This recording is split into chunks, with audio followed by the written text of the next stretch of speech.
we are now going to move into what's next for GitHub, which has been long a developer of core developer workflows, but over the course of the last few years, the company started going well beyond a code repository and a collaboration service to a large degree thanks to its Copilot code completion service. So, you're about to hear now from CEO Thomas Dohmke on what's next for GitHub as it expands. And this session will be moderated by TechCrunch's one and only SaaS expert, Frederic Ladinois. Over to you, Frederic.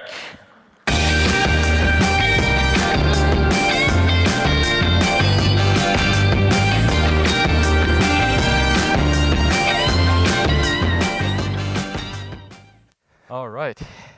Any GitHub users here? Yeah, I'm not surprised. Most of you. Makes sense. Makes sense. And you don't all work for him, right? If not, we have a startup program.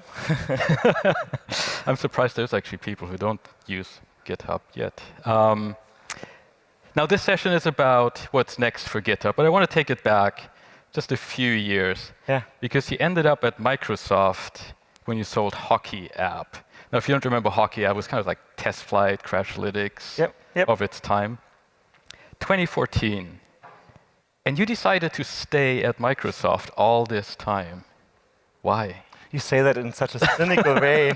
Decided to stay at Microsoft. Yeah, so Hockey App was mobile app testing at the time, in 2014. Mobile was still the hottest thing. And we were a bootstrap startup of about 10 or so folks based in Germany. And Microsoft moved us to Seattle as part of the deal. And as per usual in those deals, I had a 3-year golden handcuff. And so I could have left, I guess, December 2017. But always along the way at Microsoft, things happened that I would say saved me or that motivated me again. In 2016, early 2016, Xamarin, also a mobile company, lets you use .NET to build mobile apps, got acquired. Its CEO, Nat Friedman, became my boss at Microsoft. So it was kind of like two startup founders together, scheming what we could do to take over the world. And in 2018 then, we had the idea of acquiring GitHub and got approval from the board to do that. And Nat pulled me into that deal because he needed somebody who had startup experience, who knew kind of like not only product and engineering. I was a product manager at the time, but also understood how HR and finance are running. I had done a number of deals, in the meantime. And so I became this deal lead at Microsoft, kind of like the person behind the scenes that was pulling all the strings. In big companies, the biggest issue is that always something is slowing it down, something is blocking it, and you have to see that and unblock it soon enough, because otherwise, you're 6 months into the deal and it's still not closed. And so we closed in October, and Nat asked me, hey, you want to join GitHub with me? And I'm like, sure, what would I do? And he's like, I don't know, we figure that out later. I'm like, that sounds like a step back in my career. And he's like, oh, you're overthinking it, it will be fine. And then, 2 years ago, became the CEO. Do you think Nat already had a plan for you at that point? No. I think the plan was to have fun, and we both love developer tools. That was our background, and we wanted, to make GitHub something amazing. What did you think when you heard that Nat was leaving and you were going to step into those shoes? I didn't know first when he told me when he was leaving that I would become the CEO. That obviously wasn't his decision. He gave a recommendation to Scott Guthrie at Microsoft, of who could be the successor. There's, obviously succession planning in large companies like Microsoft. And I was excited and a little bit skeptical, I'd say, whether this actually will work out. I'd say. Why skeptical? Well, it's a big job. I'm as you heard by now from Germany, coming also from a very different background. I was excited about it and excited about the opportunity. And when Scott called me and says, hey, I want to offer you the job, I was even more thrilled about what we can do and that I will be the one that brings GitHub forward. Bringing forward GitHub has meant mostly Copilot and AI. Were you already thinking about that at the time when you took the job? Was that? Yeah, so the Copilot history actually goes 3 years back. We started working on Copilot in the middle of the pandemic in June of 2020.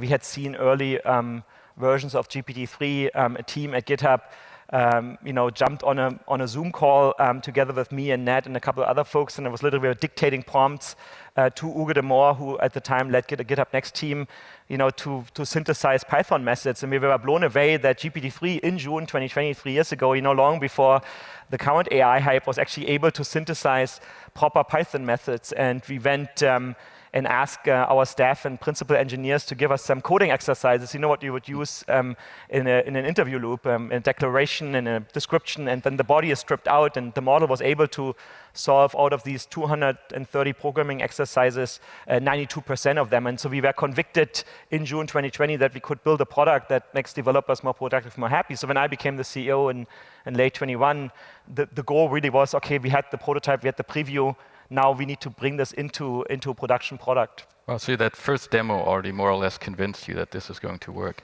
I mean, as a German, I'd say I was skeptical that this would scale. The thing always is when you innovate in these what we call Horizon 3 projects, the projects that define of how we work in the next 3 to 5 years, is do you get it to 90% and beyond, so customers will actually buy it? Because if it's only 50%, you quickly get into a situation where the customer is excited and then turns in the opposite direction of saying this is all shit and I can't actually use that to build my product. So I'd say I had my natural German skepticism, but as we progressed in this and as our own engineers at GitHub adopted the staffship in early 2021, and we saw NPS at 80 something, which is really, really high for both our industry but also my team, and the amount of code it was writing, we started to be more convicted. Was there a moment though in the process where you're like, oh shit, this is not going to go well and it's not going to work? I think, in our day-to-day at GitHub, we always have these moments. I think the challenge for those that are, founders and CEO in the rooms is kind of like managing your tolerance of discomfort. The job of the CEO is always managing through some skepticism, some escalation, some crises, some unhappy customer, an outage. And you never get done. There's always a new thing, and I think the key is, somebody once said, if you're not seeing friction, if you're not seeing high emotions, you're not actually working on the real thing. You're not working on something that means something to people. Sure. Now you hitched your wagon on OpenAI pretty early on, right? Did that ever make you nervous? Because now you depend on a third party to help you build such a crucial product? Yeah, I don't think it made us nervous, because while we have the strong partnership with Microsoft and OpenAI, and we quite frankly are seeing a lot of acceleration through that partnership. If you think about Copilot and how it works, those that haven't seen it, you type in your editor and it auto-completes the next line or full methods. So crucial is latency. Latency needs to be really low, because if you're typing 10 characters and the suggestions for the first 3, then you're not going to accept that. And so Microsoft, for example, has GPUs in Azure data centers around the world, which allows us to run Copilot efficiency close to where the developer is. But we also have done model comparisons, and we do them all the time, so we know where OpenAI's models are compared to both the open source competition and competitive products. Okay. And we are on a good path, I'd say, with GPT 3.5 and GPT-4. 3.5 is fast, low latency. 4 has much higher accuracy. And so we feel good about that. Sure. Do you ever think about building your own model? I'd say we have done experiments. If you actually look at Microsoft as a bit of a bigger picture, GitHub is part of what's called the developer division, or DevDiv. DevDiv in Visual Studio had a feature called IntelliCode for quite some time. I want to say it's at minimum 5 years, if not longer. And before that, there was IntelliSense, which was more basic auto-completion. And IntelliCode works the way that it takes your code and trains a local model on this, which is only for you. And so as such, we as DevDiv, as Microsoft, we have done that over the years. And obviously, both Microsoft and GitHub, we have trained our own models for certain use cases outside of code completion. And so we know what it takes. And I think the scrappiness of GitHub was always to take what's available to us and build great products that make developers happy. Are developers happy? Yeah, you can just go, on X, I guess, or LinkedIn. Nobody goes to X. Nobody goes to X anymore. I don't know, but you can just go on social media, and it's actually very interesting. In the early days, it was the the super fans of GitHub that would try it out, and some were skeptical at first and couldn't believe that this would work in the same way that I couldn't believe it. And then they would tweet about it and say, this is actually magical, and it feels like it's learning what I'm doing, which it doesn't do. The model doesn't actually learn from you, but it uses the context of the file, everything above the cursor, everything below the cursor, adjacent tabs, all that context. And so as you get kind of adjusted to it, as you know how to prompt it, how to write a bit more explicit comments when you write your methods, it feels like it is magical. And in the meantime, now you see, chief security officers, chief software officers, CTOs, on LinkedIn posting how their organizations are adopting Copilot. More than 27,000 organizations have adopted Copilot as of our last earnings call. And so we see tremendous momentum, I'd say, something that we haven't really seen in developer tools for a long time. What's the acceptance rate now for the suggestions you get from the code completion? Yeah, so there's 3 metrics, that we are tracking across the board. One is acceptance rate, so how often do you press the tab key, and that's in the range of 30 to 35%. And we published a study in June where we actually looked at less experienced developers to more experienced developers, and the less experienced developers have a higher acceptance rate, but also acceptance rate over time. And so it goes up as you use Copilot more in the 6 months. You have about 5% higher rate than in the first months. Okay. We also track how much code is written. That's about half, and on average 46%. Some languages like Java have 62%. And if you have ever coded in Java, you have to always do try catch, right? And if you have a string operation, well, the null pointer exception is so common in code. You never have to type that anymore. You just type the tab key. You got those numbers down. That's very impressive. Well, I missed one number, which is the developer happiness, which is 75%. And again, this is the thing that matters most to us as GitHub, that we make developers more happy. In fact, I have my leadership team in town. Our GitHub headquarters is near the ballpark, where it was for the last, 7, 8 years. And we looked at old slides from the early days of GitHub to kind of do a bit of a flashback. And one of these slides had, we're here, our mission is to make developers more happy. That was always true and is still true. Now, if I hear 35% acceptance rate, at first, that sounds somewhat low, right? I mean, there's 70% I don't accept, which is high. Well, I think, the way you can think about this is, or one way you can think about this is your iPhone keyboard. You always 3 suggestions, so you can naturally only accept one of them or none of them. But it's also, as you are a developer, in the beginning of the sentence, in the beginning of the line that you're writing, the prediction always has certain probability that it's not right. And you know that when you're typing emails or documents in Google Mail or Google Docs, naturally it doesn't know at the beginning of the paragraph where you're going to go. Sure. And so that's number one. Number two is, as you're typing out your thoughts, there's a certain moment in the flow when you're actually ready to read and understand what the suggestion is. And in a way, Copilot gets you more into a write, read, understand flow instead of just writing it down and then being blocked, and then you have to go to the browser. And so as such, I wouldn't expect this number to go to 100% or even 70%. And it's a Copilot, right? We named it Copilot for that reason. And so we are happy with this because we see, the productivity gains. Sure. And we've mostly talked about the code completion so far. You also launched Copilot Chat a few months ago. Yeah. Until now, that was only available to business users on the more expensive plan. I think you got some news for us today. Correct. We're incredibly excited that starting today, Copilot Chat is in public preview for all individuals. So you no longer have to sign up for a waitlist. You no longer have to wait for us. You can just use your Copilot account and install the Copilot Chat extension in VS Code. We announced Copilot Chat first as part of our vision for where Copilot is going to go, Copilot X, back in March. And in those 6 months, the product has immensely improved, and we're really getting to the point where natural language is the way that you're writing code and that you're interacting with your code. You can now highlight code and ask questions about it. You can, in JavaScript and TypeScript, you often have very simple errors where you forgot a comma, so you can just do inline chat in the editor and ask what's wrong in this line, and it shows, there's a comma missing after the React keyword. And so we're really going into a phase where you have have this pair programmer, that pair programmer that never judges you, right? Like the power of these chat agents is that they do not judge you like your coworkers do.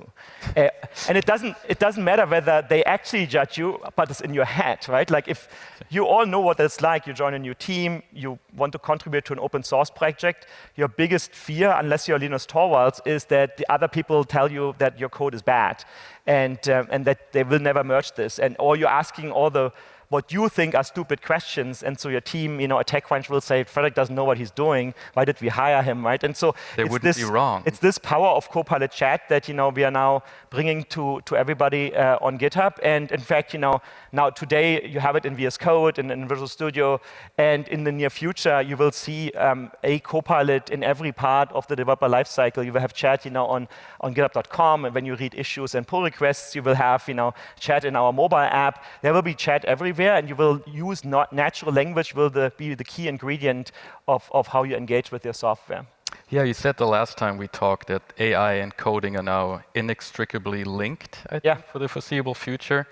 You fully believe that, right? That that's how coding is going to happen for the next 20, 25 years until we just think. Yeah, I mean, I think it has already happened. I think actually we already passed, you could say we already crossed the chasm with developer AI in 2023. We're no longer talking about, the early adopters. We're talking about the early majority, which is this whole concept of the chasm. And in a way, software developers are the first part of the workforce that have truly embraced AI as part of their workflow because the productivity gains are so high. And whether you're a small startup that's just getting started or whether you're a large company, you really don't want to leave these productivity gains behind that you're getting from Copilot, that you're getting from, I know there's lots of other AI startups out there in developer space. So, all these components coming in the life cycle that make us 50% more productive and 50% are mind-blowing. If you work in a factory and you find 5% improvements, they're probably making you the employee of the month and they're giving you a big paycheck because that 5% accumulates over the coming years. And the same is true for software. So do we have Copilot users here as well? Do you feel like you're more productive? Not everyone, yes? Well, they're nodding. Okay, good. So. Well, the nice thing, and let me be clear about this. Obviously, this is still early days, and we have a lot of work to do, and we will see a lot of progress on the model side, on the context side, on how we learn to engage with these systems. At the same time, if you look at software development, we have done everything we could over the last decade with DevOps processes like pull request and CI/CD and code reviews, and hopefully none of you allow merges into your main branch without at least one of your team members also looking at the code, so you're not bringing the system down by making a Friday afternoon mistake. And so in a way, we have placed all these safeguards into the process already that help us to deal with these models that are clearly not perfect. And we talked about hallucination a lot in this year already. But we are able to leverage the power of these models in our workflow, and it will only get better.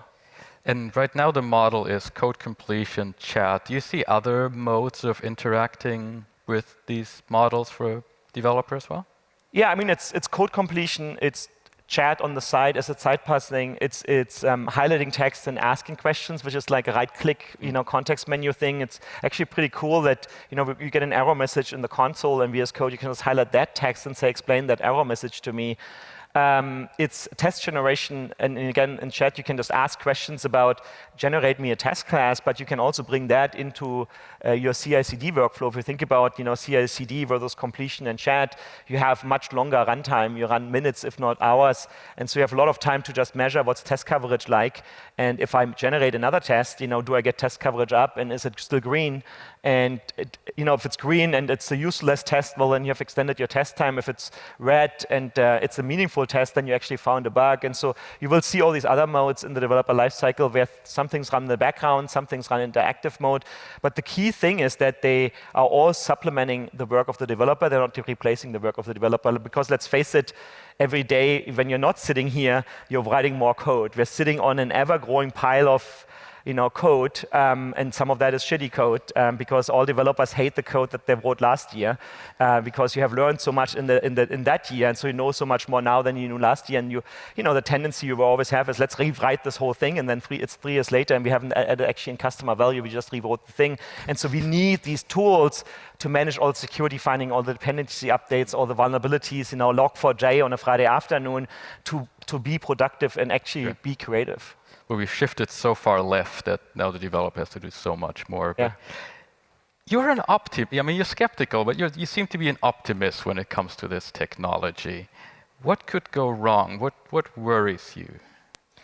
I mean, I think the thing that could go wrong already has gone wrong. Okay.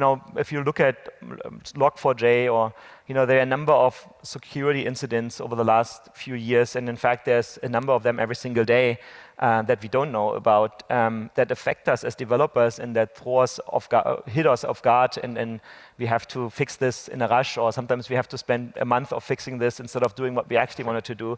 And as the world has ever become more dependent on the software supply chain, the open source supply chain, we have new challenges ahead of us that we have to solve. And you can find the scenarios where like a single person in Sweden owned a piece of software that the whole internet was, or at least the whole Bay Area seemingly was dependent on. And then if these things go wrong, bad things can happen. As our services go down, bad things can happen. If criminals, bad actors get access to this, and ultimately that we're disappointing our customers. So I think there's a lot of challenges ahead of us, a lot of problems that we have to solve in this world. And obviously, we haven't talked about climate change and all these other issues, the energy crisis and whatnot, where I have the optimism that, software and generative AI can, and ultimately now technology can help us solve these problems. Sure. Now, is the ultimate goal for basically programming to become just chatting with a chatbot in natural language? I don't have to learn C# anymore, or TypeScript, or JavaScript, or PHP. I think it's the other way around. I think natural language will enable you to learn whatever language you want to learn. And if you think about 60-year-olds that do not grow up in the United States and the UK, they naturally do not speak English. But engaging a software community means you need to know English. If you want to have the most up-to-date React tutorial, you have to read it in English how-to. If you want to contribute back to an open source project, you have to speak English. While kids in first grade in Germany and Brazil and France do not speak English, they speak German, French, or Brazilian Portuguese. And so you have that democratization effort that kids can now learn coding. And again, what I said earlier, you don't have judgment with you. And so you can ask any question about how do I start with Python? How can I build a quick snake game as I did on stage recently, and it's incredible fun. And you just need to, kids that have a little bit of computer science background, because you still need that, right? It generates code, but it's wrong at times, so you have to understand what it does. But see them engaging with ChatGPT and with Copilot Chat on whatever they want to explore in the world, and you see eyes that are like bright and curious. And I think that's just amazing what that technology will enable for us, and that makes me optimistic. Sure, there's still one barrier, though. They still have to pay for Copilot, which is not, it might be a barrier for someone. So students and open source maintainers do get Copilot for free. True. And as such, we are on it. And I'm sure, the technology over time will see a certain degree of commoditization, and other features will be monetized that are, and those that are monetized today will become free. Okay. Now, you've been pretty strong about the fact that it's going to make developers more productive, but will not replace developers. Is that going to hold true 10 years from now still, you think? Absolutely. Okay. Because the amount of software in 10 years is only going to exponentially grow. And I mean, just ask the audience who's not looking for developers and have a hard time finding them at salaries that you can actually afford. And we have a shortage of computer science students, certainly in the Western world, from Berlin, to San Francisco and to Sydney. We have an ever-growing number of lines of code we have to manage. We have an ever-growing number of ideas that we have, and quite frankly, every company is now a software company. And if you go to the banks and financial service institutions and you talk to the CTO there, they're telling you they're running COBOL code from the 60s, right? And those developers from the 60s are all retired by now. And that code back then was not written with unit tests and with CI/CD, and so somebody has to maintain that, and somebody hopefully can transform that COBOL code to Java or Python. And we're not talking about the code of the 70s, the 80s, the 90s, and all the code that we have written today. And I think the demand for software developers will continue to outweigh the supply of software developers. And in a way, generative AI has just created another demand wave where more companies with bold ideas, both small and large, now thinking about how can they adopt generative AI into their business model, looking for developers that know how to use the OpenAI API or train a model. Sure. Now, you got the idea for Hockey app here in Moscone many, many years ago. Yeah. If you were sitting in the audience here today, what would you tell, or what ideas would you think you would have? What would you build? If you went, if they just shut down Microsoft next week, what would you do? Well, we're a 48-year-old company. I'm pretty sure we're not shutting down next week. I trust in Satya, too. What you're alluding to is Apple used to have its developer conference here in Moscone Center until 2016, I think, and we were here in 2010 as mobile developers, seeing Apple introducing ad hoc distribution where you could download apps on your phone without wiring into iTunes developer apps. And so we got these ideas by just listening to an otherwise quite boring talk. It actually was a talk about, enterprise device provisioning and device management. And so I think, and because that's where that, technology was intended for, and then both us and the folks from TestFlight had that idea of building this kind of technology. So number one is, I think, listening very closely what's happening around you in these sessions, and from the people that you're meeting, that you're sitting next to you right now, or that you're meeting on the hallway, right? These conferences are great because you can go into session and listen to us, but they're even greater because you meet people outside that you can talk to and build new networks. And the co-founder of Hockey app, I met him on the way to the conference, right? And so if I had not gone to the conference, I might have still found that information, but I hadn't met Andreas. We met, actually at an escalator in Munich airport, and he was holding an iPhone, I was holding an iPhone, and we just got to talk that we go both to this conference. And the other one is, to always think outside the box. The startups are successful not because they're building stuff that is where the puck is right now, but where the puck is going to be. And you got to think big. You got to think what AI is going to achieve in 5 to 10 years, not what you can do on top of ChatGPT tomorrow. And obviously, there's a path into that journey, and it's often a long journey. But that's Well, I hope some of you had some brilliant moments here and got some ideas, and I'll talk to you in 10 years when you're the next CEO of GitHub. So hopefully I'm still the CEO of GitHub in 10 years. They're gunning for you. So thank you very much for having me, Frederick.